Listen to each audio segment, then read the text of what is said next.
Welcome to today's video. In this video, I want to learn how to take the measurement to be able to pad your butt and your hip. Okay, so this is the person I'll be using to teach us how to make the measurement. So the first thing I did was to identify the waist, and I normally like to place my waist where the belly button is. Okay, so I call it the navel length, or where the navel is.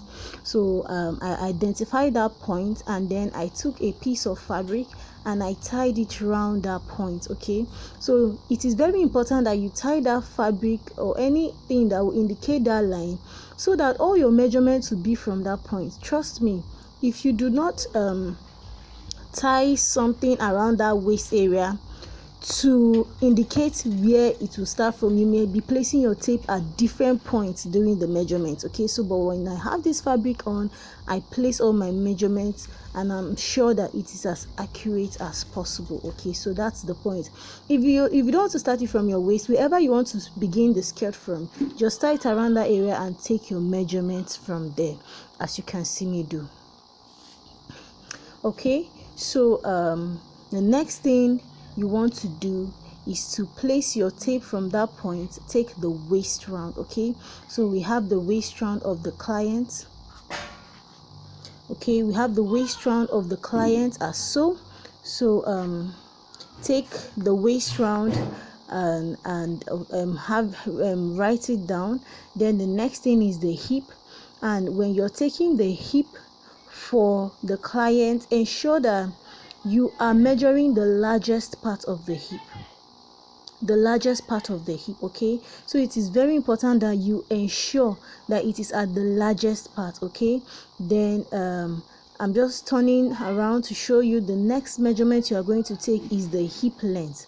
Okay, so align it to where the hip is largest. Okay, not just any point at the hip, but where the hip is largest. Okay, I've aligned it and I have it as mine, I have it here as 8 inches. It can vary, so it is very important that you make sure you align that point to the largest part of your hip or the client's hip.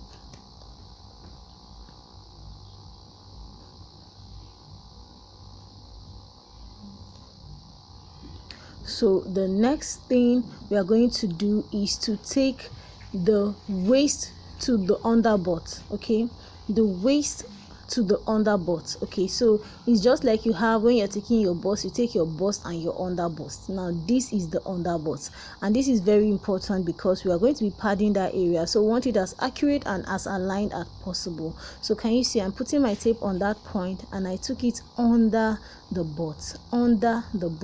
Okay, as you can see, it's very important. And then I want to show you that you should they are going to be varying measurements. If you take it from the center, you are most likely to have a shorter measurement. Like, look at what for this client, I had it half inch shorter at the center. Okay, so it is important that you are taking from the side. Okay, the center, just we need the longer side, and which is the side.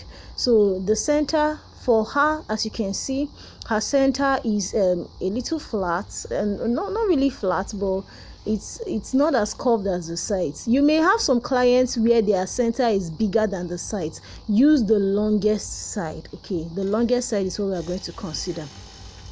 The next thing I want to show you is how to take the knee length measurement. This is really not necessary, but I felt I should just show us, okay, so that we'll have a better understanding. How I take my knee length measurement is to locate the top of the knee from my waist point. So I located the top of the knee. For example, for my client, the top of her knee is 21 inches. Okay, that's the starting point of the knee, not the center of the knee, please.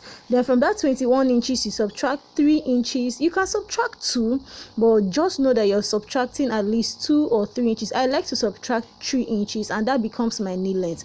So for her, when I subtracted 3, I got 18 inches. If you're subtracting 2, you get 19 inches. So from the top of your knee, subtract 2 or 3 as the case may be. Okay, so these are just things that help to ensure that you have a perfect fitting. Then what I'm trying to check there is how inside you want your part to be, okay, because your part is going to be curved and you don't want it curving up to the center, especially for the front. The back, of course, you're going to take it right to the middle, but for the front you don't want it curving up onto the center. Okay, so the depth is actually optional as well, but I checked on this lady and 5 inches is just fine. Okay, so when drafting, I'm going to be showing you how to draft and how to sew. It's a fully detailed tutorial.